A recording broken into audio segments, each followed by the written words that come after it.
Me përfundimin e zgjedhjeve lokale dhe zgjedhjes së disa deputetëve dhe funksionarëve si kryetar komunash, kuvendi zëvendësoi 3 deputet ndërsa në vijim e sipër është që edhe qeveria të realizojë rikonstruimin.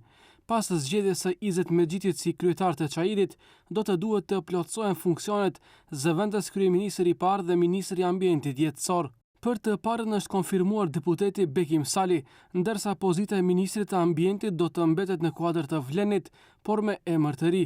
Kryetari i Alternativës në kuadër të Vlenit, Zeqiria Ibrahimi, thotë se janë në pritje të përfundimit formal të procesit zgjedhor dhe më pas do të ulen të bisedojnë me kryeministrin Mickoski. Fillimisht do flasim për pjesën e pozitave të zbrasta se si do i mbulojmë, kurse pjesa tjetër është a do të bëjmë një rikonstruim të thellë të qeverisë apo do të ndalim vetëm në këtë pjesën e mbulimit të pjesëve të pozitave të zbrasta. Në qoftë se është puna vetëm që të plotësohen ato 2 pozita, për njërin për pozitën e zëvendës kryeministrit të parë, të tashme din edhe opinioni që kemi dakordim në Vlen që të jetë zoti Bekim Sali, kurse për ministrin e mjedisit jetësor akoma nuk ka një provizim nga lëvizja demokratike. Siç mësohet jo zyrtarisht, kryeministri Mickoski nuk është i kënaqur nga puna e deritanishme e 2 ministrave nga radhët e Znamit, Igor Filkov në drejtësi dhe Goran Minçev në administrat, por i pakënaqur thuhet të jetë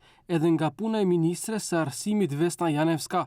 Sa i përket Vlenit, Mickoski do të presë nga partneri i koalicionit të propozojnë ndryshime eventuale në radhët e tyre, siç ka qenë praktik deri tani. Deri tashmë nuk kemi dëgjuar nga ai se ka ndonjë pakënaqësi ndaj ministrave të Vlenit, por do duhet të flasim, të diskutojmë, të ballafaqojmë argumentet, të shohim se ku janë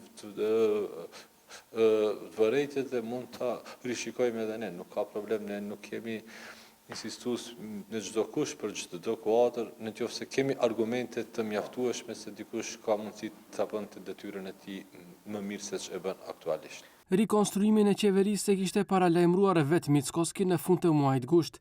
Pas përfundimit të zgjedhjeve lokale, tha se qeveria do të hapë derën për njerëz të rinj me qëllim përmirësimin e kapaciteteve.